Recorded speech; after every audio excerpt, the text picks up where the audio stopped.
I have been working toward this moment for a year and a half. It is finally here. It's finally happening. If you're new to the channel, my name is Jordan Tarver. I'm the author of this book right here, You Deserve This Shit. And I am documenting the process of writing my next book. And I am about to send the outline to a literary agent, to a publisher, to prospect, get feedback. No one has seen this outline besides my wife. And this is a huge moment. This is a big moment in the journey. I can't put words to it really. I feel anxious, I feel overwhelmed, I feel nervous, I feel a little bit scared, but here we go. I'm gonna send this thing. Before I show you what happened after I sent that email to the publisher, I really want to take it back to everything that led to that moment.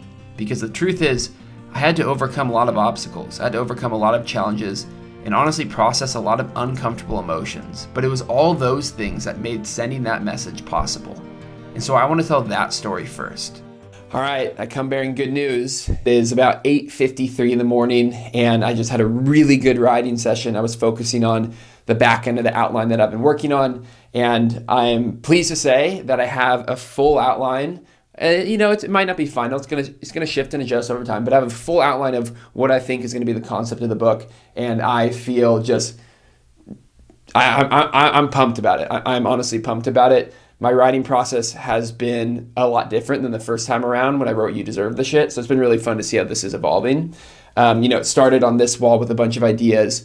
And then I finally took all the ideas that were here and the chapter ideas, and I brought them into the computer. And that's the outline that I've been working on since then. And today I finally got to a place where I have 22 really strong, really concrete chapters. And 22 is my favorite number. So it feels very... It just feels like it was meant to be, although I didn't mean to do it on purpose. It just happened that it ended up as 22 chapters, so that always makes me happy. But got 22 concrete chapters, and now really the next part of this process is going to send this outline out to different publishers, different literary agents, because I'm still trying to figure out what direction I want to go. So I just want to get some feedback, put some feelers out to really see, are people interested in this idea? Is it going to be something that I can get a deal for? And kind of figure out what that next step is for me. And then also the next step in the process is updating this wall, because this wall is all the old original ideas. I now have a more concrete understanding of the book. And so I want to update this wall to have the new chapters on here for two reasons. One, just so I have a current picture of where I'm at with the book. And two, so when I walk in my office, I feel inspired about the new ideas. I feel like those are the things I'm looking at and just things that I can keep building on. I think, some of our best ideas in life, they come to us when we're on a long drive on a freeway, we're in the shower, where we're not really thinking about the thing that we're working on. And I think having this on the wall really keeps this project present in my life, versus if I just had it in the computer, I feel like it'd be really easy to forget about it, to not see it. So I think just having this, the Post-it notes on the wall keeps the energy alive, keeps it in front of me, and allows my subconscious to kind of think and build on ideas when I'm not actually working on the book directly. So the next step in the process in this room is to update this wall, which I'm really stoked about.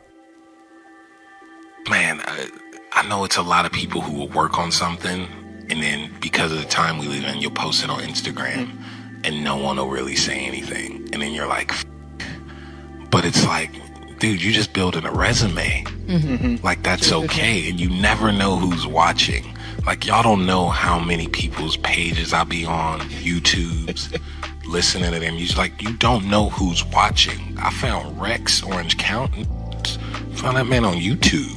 Mm-hmm. And I'm like, this is amazing. I had 6 views. I'm like, bro, this is crazy. You are talented. I don't know, I think I was just getting overwhelmed knowing that I'm sharing it, I guess, for the first time for feedback. And so then I'm going oh my God, is this is it right? Is it good enough? Because someone's going to look at it for the first time. And I know it's V1 rough draft, but I think that's why I was feeling anxious and feeling fear, because I know someone's going to read it outside of myself. So what's coming up for me is this is your first volume of your outline. Yeah. And you have it there, so it has a spot.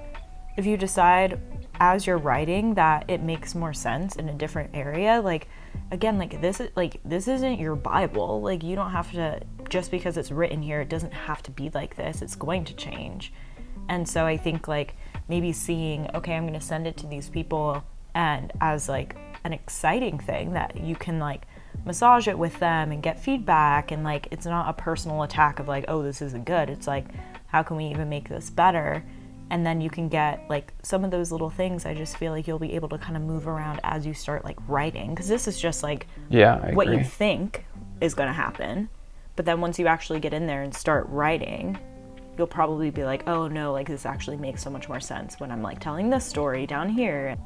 I just need to send it. Yeah. I think I'm getting frozen in the spiraling thoughts about the next action. I think that's been a big part of this whole journey, is I know the action I need to take. Like when I come to the point where I need to take the next action in the process, I get paralyzed and freeze because I start overthinking it and worrying about it instead of just doing the action. Yeah. And then it puts me in this place where I'm spiraling and then I don't actually make any progress. Yeah. So I think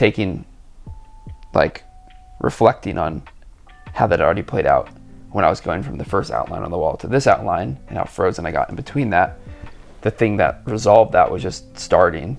You know that you just need to send it, and when you send it, then you're gonna have more conversations about it, you know? Yeah, true. And they also know, like, you're sending it to people who know that this is a first draft too. I just need to do it. I just need to do it. He just needs to do it. I am about to send the outline to a literary agent, to a publisher, to prospect, get feedback. No one has seen this outline besides my wife, and this is a huge moment. This is a big moment in the journey. I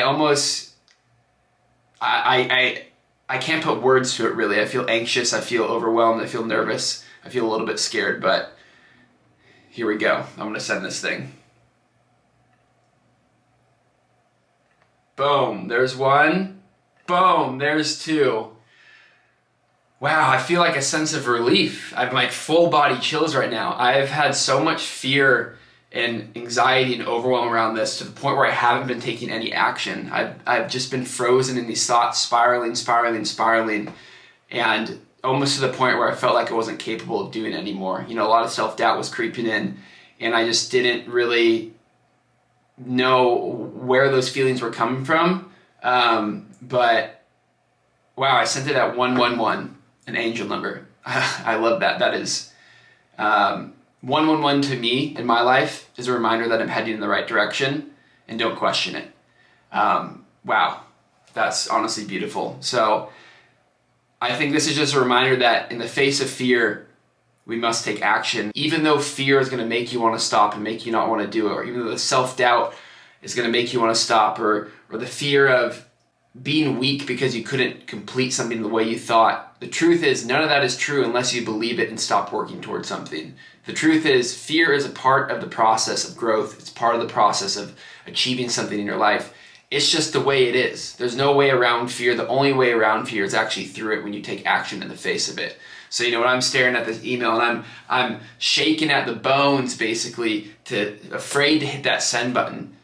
And I realize the moment I hit the send button, all the fear goes away because I took action. I decided that this is my game and I'm here to win. Fear is not here to win. Fear is here to confuse, to distract, and to try to knock me off course. But the truth is, I know I need to stay the course because I feel so strongly about this in my heart. And if you're going after something in your life, whether it's a small goal or a big goal, just remember that fear is a noise, it's a distraction, it's trying to knock you off course. But remember that feeling in your heart, that calling, the first nudge you felt to work toward this thing. Let that pull you through. You know, I don't know what's going to come from this email. I don't want to have any expectations, but I know there's an opportunity and a possibility for this email to be the start of something insanely magical. Just remember that. On the other side of the fear, it's possibility, it's magic, it's opportunity.